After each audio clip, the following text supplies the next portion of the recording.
ఏం చేస్తున్నావు? అది అట్లనే నానేది. ఏం కర్రీ ఇలా?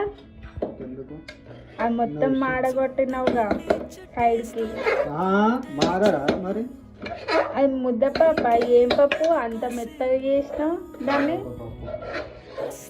సో గాయస్, ఈరోజు బతుకమ్మ కదా, మా సాయి ఇక్కడ దీపం పెట్టిండు, ఇక్కడ కర్రీ చేస్తుండు, ఇక్కడనేమో రైస్ కుక్కర్లో అన్నం పెట్టిండు.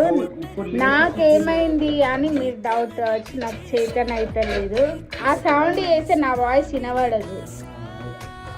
నాకేమైందని మీకు డౌట్ రావచ్చు, నాకు చేతనైతే లేదు, నాకు చేత కావట్లేదు, అందుకే లేట్గా లేచిన.